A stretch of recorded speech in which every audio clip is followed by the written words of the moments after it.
เขาเป็นลูกอ่อนใจอันถูกปล่อยพาไว้อยู่ดีเนอร์ป่าเถินและอันเป็นเจ้าคุณผีในเลยเก็บเอามันมาเลี้ยงเสการออกข้าวตั้งเปิดตาเตจอมหาปอเมเตเตนั่นเตเลยทบลองสุกยุงอีสังลายในนั่นเฮามาฮับถมกว่าจอมกันดีเนอร์อาปุ่มอันข้าวและเอามาไข่เน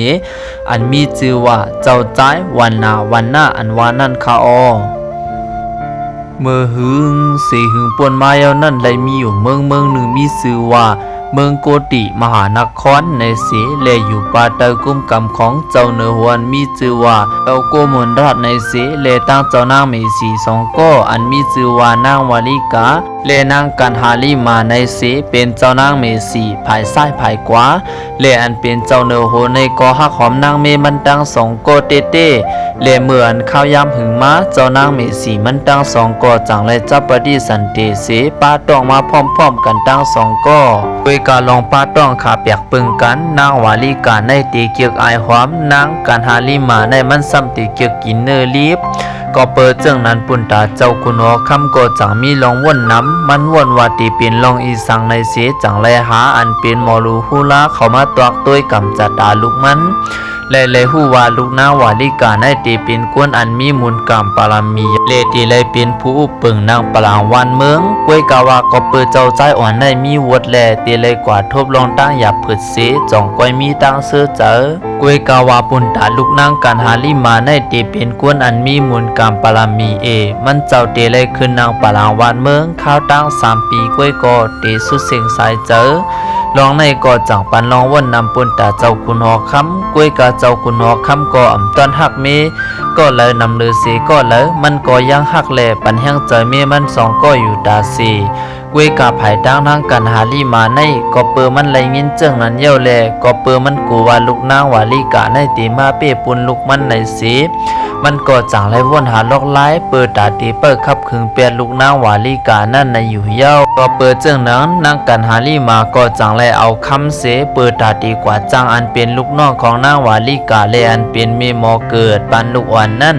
เมื่อมันถึงข้าวย้ำเมื่ออันนางวาลิกาตีเกิดลูกมานั่นก็กวยกาเจ้าเนโหโกมลลัดก็อำอยู่ดีวันเมืองก็เปิดมันเลยกว่าเข้าปังตึก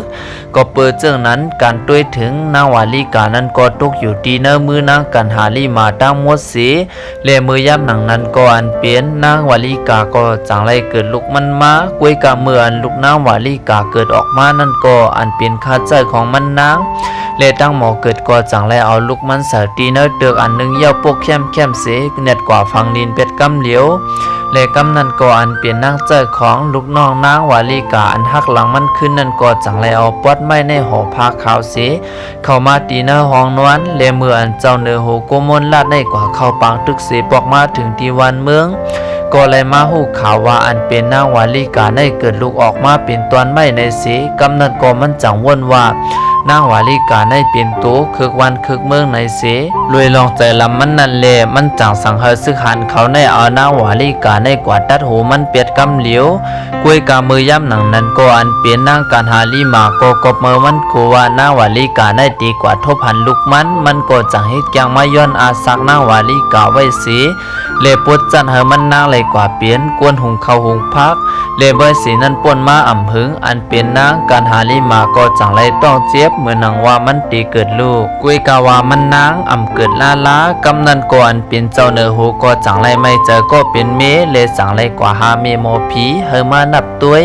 กำนันเมโมผีในก็จังไรหู้กำเหลียวสีก็เปือว่าอันเปลี่ยนนางการหาลีมานั่นเลยเฮ็ดอันเป็นตั้งพิษนักหนาไว้สีก็เปิดเจิงนั้นเมมอผีในก็จังไรลัดนี้เจ้าเนอโหว่าเฮออันเปลี่ยนนางการหาลีมาในกว่าย่อมตั้งพิษต่ออันเปลี่ยนนางวาลิกานั่นขึ้นก็เปิดว่าไรเฮ็ดตั้งพิษอันล้นเหลือป่นแห้งหนาในสีกำนั้นก็อันเปลี่ยนนางการหาลีมาก็เปิดว่าคันเจอหนาเย้าเสจังไรกว่าย่อมตั้งพิษต่อนางวาลิกาเสย้อนเอาน้ำสุกดินนางวาลิกานั้นมาสุกว่าโหเย้าลูกมันจ่องตีเกิดไรในเล่มันเฮ็ดจอมกำนันก็ลูกมันก็จังไรเกิดมาจอมหนังลองรอดเพลี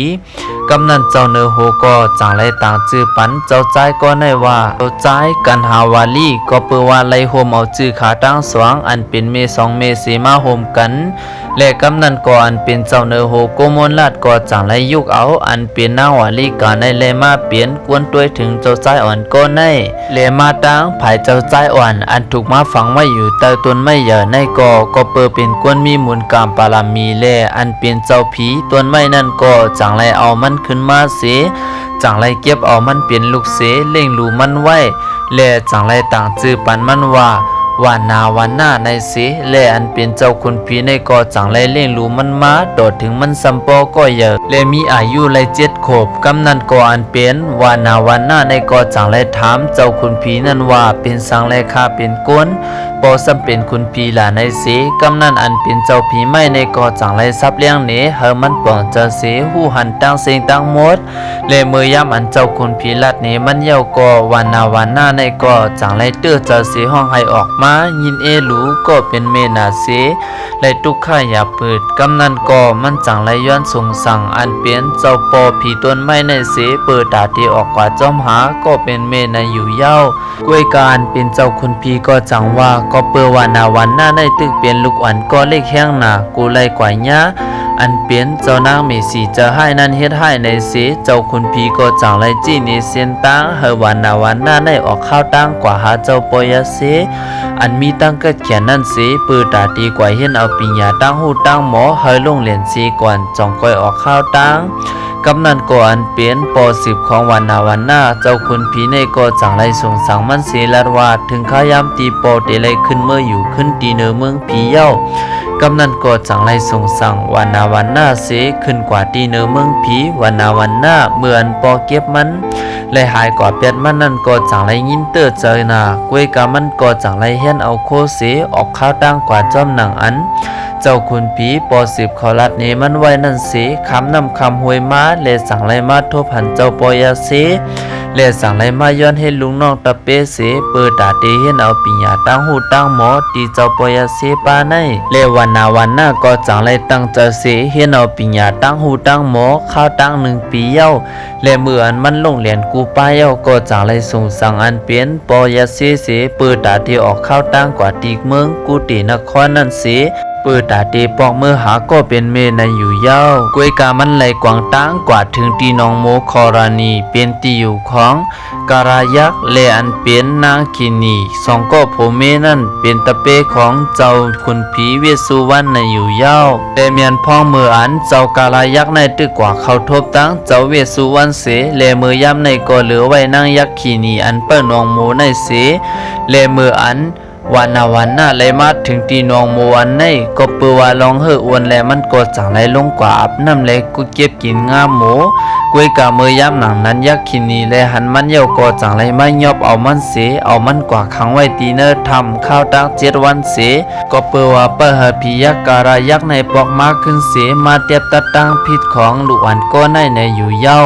และเมื่อพ่ออันถึงมา7 วันอันเป็นกาลายักษ์ก็ปอกมาขึ้นนางยักษ์ขีนีก็จังไรกว่ารัดนี้ลองตั้งตีโผมันเราเวสุวรรณปันขว้างให้กาลายักษ์กินกวนไหลอยู่กวยกาตีไหลเป็นกวนอันหุกให้กานั่น1 กวยกำนันกาลายักษ์ก็จังไรจำตัวลูกอ่อนก็ในเสกำนันวานาวันหน้าก็จังไรฮอตราเนขาตั้ง2สังจังหวะเฮ็ดลองมึกเรื่องตีไหลลงกว่าอยู่ที่เมืองงาลายเลกำนันก็อันเป็นผียักษ์2 ตัวไหลถ่อมตราอันวานาวันหน้าลัดในขานั่นก็ขาก็จังไรป่องเจ้าเสจังไรปันคอมันแก่นตีวานาวันหน้าว่าตีเอาในกว่าโดดโจในขาตั้ง2เตรียมอ่อนกันกินเนื้อก้นเทียงเยี่ยวในเสเลกำนันกาลายักษ์ก็จังไรเอาอันเปลี่ยน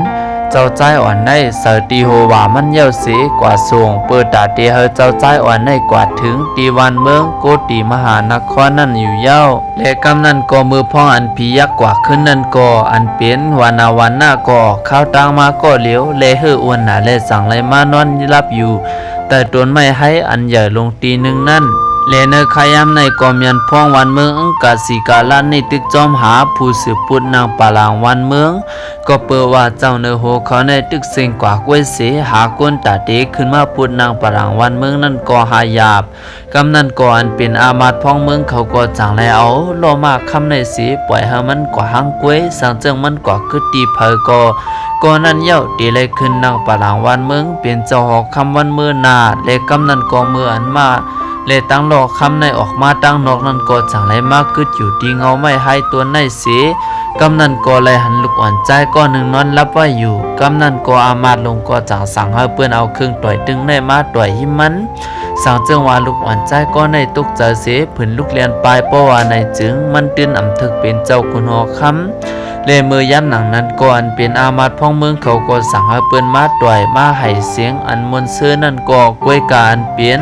วันหน้าในอ่ำย่อมมึนตาขึ้นมาละเสมือนหนังว่ารับลีเทียงลูกกวนกำนันอามาลงก็จังไรมันเจอเย้า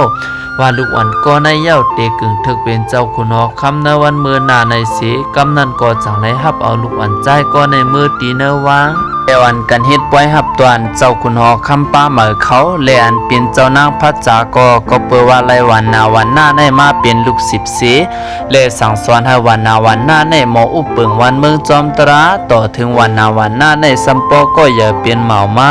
กวยกาวาตีเนเมืองในมีปรหิกก็หนึ่งอันมีเจอหุกค่ายเลดังหมู่จุมมันกำนันเขาจังไรหาลอกไล่เปิดตาดีครับคึงเปียเจ้าเนื้อหูก็เหมือเขาในเลกำนันก็จังไรเจอลอกไล่มือเก่ามือกวนก็เปิดว่าเจ้าคุณหอกคำเตะเลยขึ้นกว่าอาบน้ำอันทอดเมียดมีอยู่ที่ปลายจิกลอยกำนันก็อันเป็นปรหิกเลตั้งกวนมันก็จังไรห้องเอาอันเป็นเจ้าคุณหอกคำในขึ้นกว่าตีเนื้อปลายจิกลอยเสเปิดตาดีกว่าอาบน้ำทอดเมียดนั่นเลมือยามอันวันหน้าอำตันหูโตเสจุกอยู่ที่หิมน้ำหมอนั่นก็อันเป็นปาโรหิกเมืองเรื่องหนงในก็จังไรอีเจ้าใจวันหน้านั่นตกล้านผากว่าเสกำนั่นก็จังไรให้ไว้นาเหมือนหนังวานนาตกใจเสเนียดเลียนเมื่อลัดตีวันเมืองและลัดก้นวันก้นเมืองว่า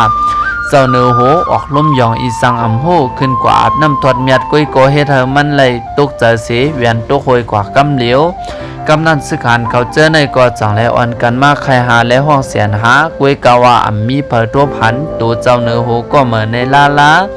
ตีเตมันก็เปิดว่าเหมือนวันหน้าตกลงกว่านั่นก็เจ้าผีไม่ในก็จังและมาเฮ็ด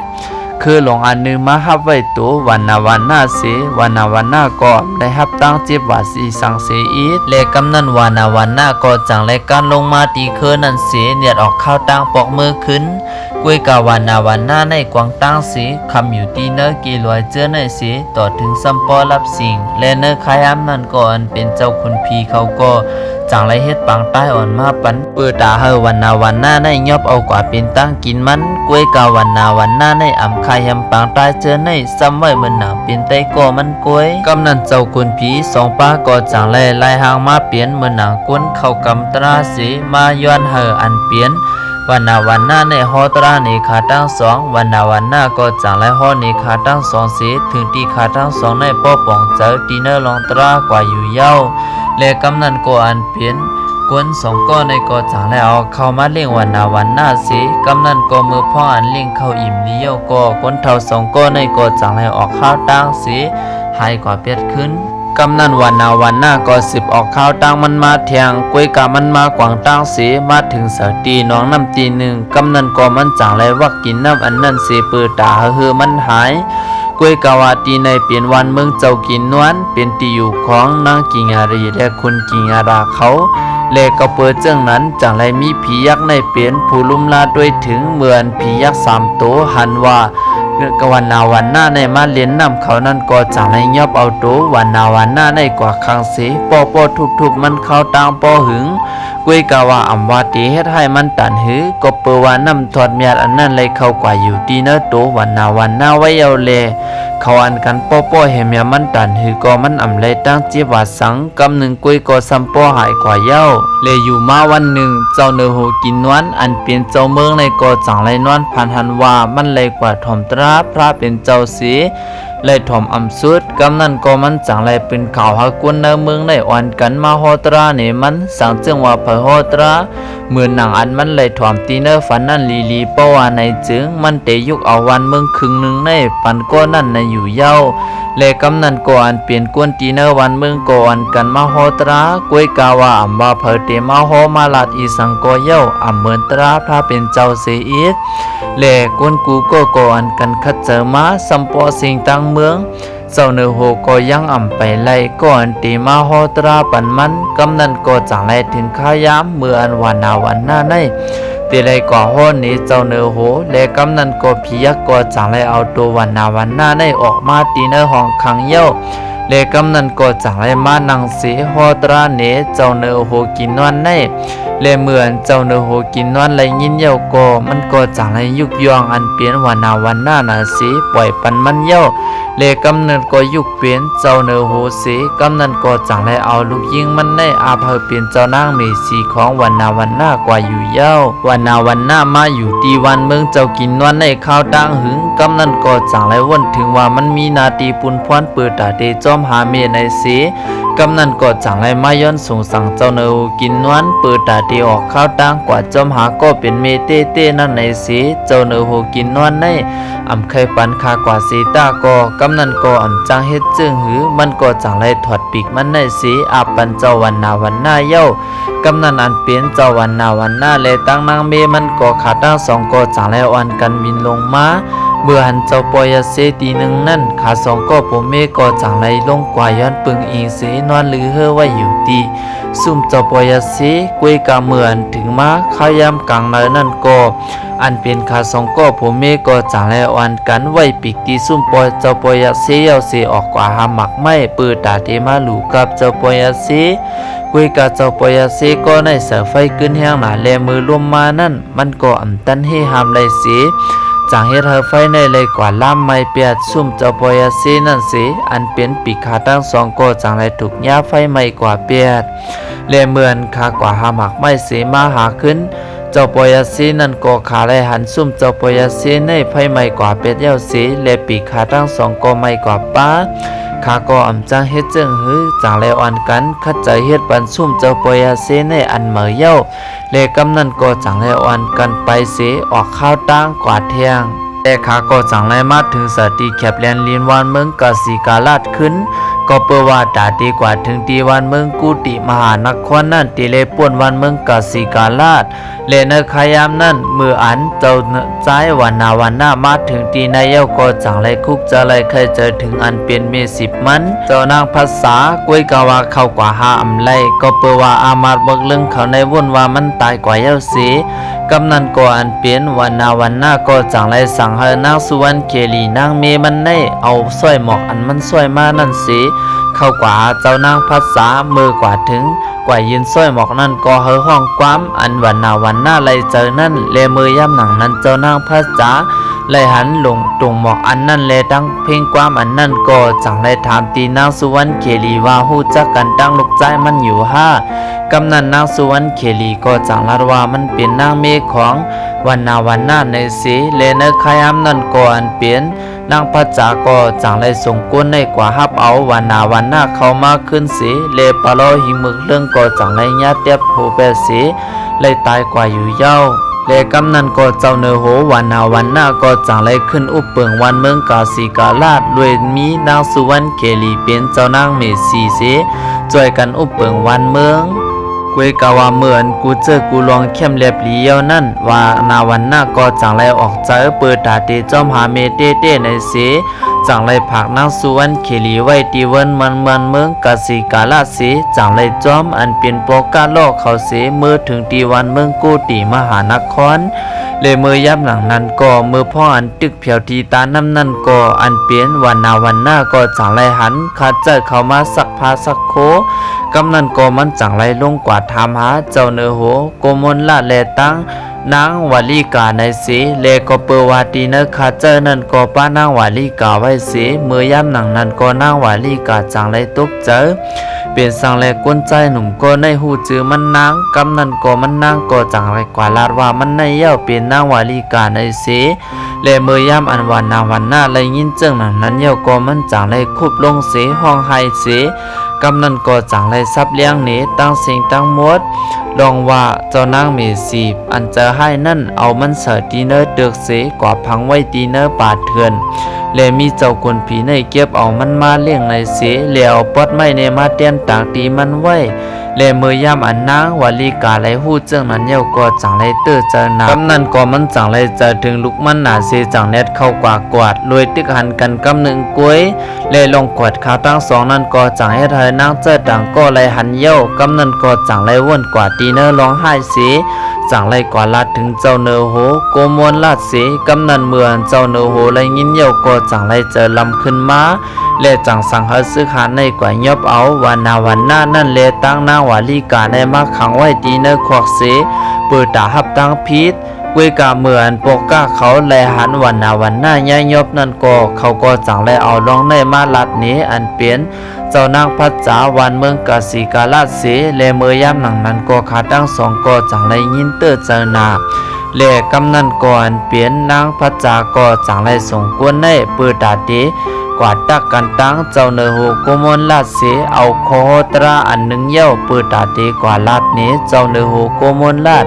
เลตากันว่าสังจึงว่าเจ้าเนอโหโกมนลาดมีกวนตอบเกลัยขอความอันในเพราะว่าในจึง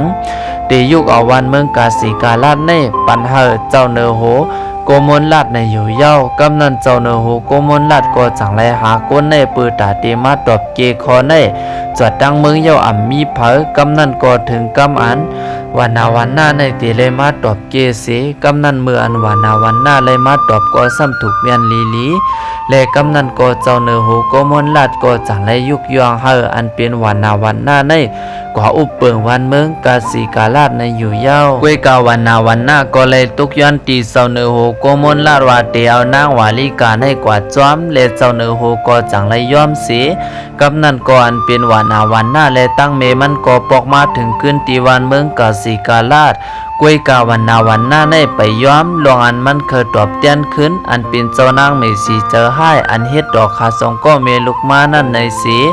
กำนันก็อันเปลี่ยนวันนาวันหน้าก็จังไรเฮียนเอาตับซึกเสเปิดตาดีกว่าหลอดตึกวันเมืองโกติมหานครเสรวยมีเจ้าใจการหาวาลีลูกปีลูกน้องกันดังมันในประหับมือเสถึงตีว่าการหาวาลีในมีความตักไว้ว่ามันเตเลยเป็นเจ้าเนอโห3 ปีกวยและเตเลยสู้ลู่เสียงสายเจอนั่นกวยกามันก็อ่ำย่อมมือมันก็เข่เข่งต่อถึงสายเจอปอกกำเนินสุดมันถึงตีเฮ็ดเฮอการหาวาลีในเลยตกซุ่มกว่าตีเนอปังตึกนั่นเสภายอันวันนาวันหน้าก็จังไรเย็นเปลี่ยนภายออมเป้เสกำนั้นก็จังไรเข้ามาถึงตีเนอวันเมืองหลวงและสั่งไรส่งลีกถึงตีเจ้าเนอโหโกมนลาดเธอออกมายอมซุ้มสั่งจังว่าอ่ำฮัดออกมาตึกก่อนในเสเจ้าเนอโหโกมนลาดในก็มันหัวอายุมันเยอะเย้าเตรียมกึ่งเข้าปังตึกเย้าในนั่นก็จังไรยอมซุ้มลีเสสั่งไรออกมาถึงเตียนเปลี่ยนตับซึกเขานั่นแหละกำนั้นก็สั่งไรมาทบกันตั้งเศร้าใจวันนาวันหน้าเสและในขยามนั่นก็วันนาวันหน้าก็จังไรเอาวันเมืองในขึ้นปันอันเปลี่ยนเจ้าเนอโหโกมนลาดสีและเจ้าเนอโหก็จังไรตกเจอลงกว่าและอันเปลี่ยนวันนาวันหน้าก็ซับเลี้ยงในกูเจอกูลวงแลถึงทีเลยหู้ว่าวันนาวันหน้าในเปลี่ยนลูกมันในสีและในขยามนั่นก็อันเปลี่ยนเจ้าการหาลิมานั่นก็จังไรมาออกมายอมหับตั้งผิดกูเจอกูลวงแลมันก็จังไรหับตั้งผิดต่ำตาย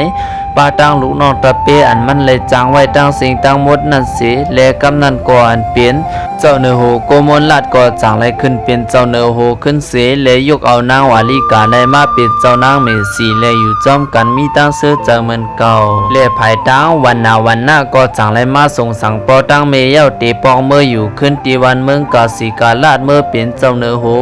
และอยู่จอมอันเป็นนางเมสุวรรณเคลีเสอยู่จอมเม10 มันเสมีตั้งเสื้อเจอ ต่ออยู่ยาว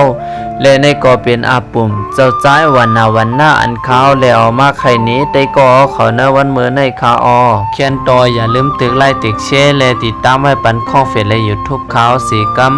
ทบกันอาปุ่มเหมือตั้งนาคากูก็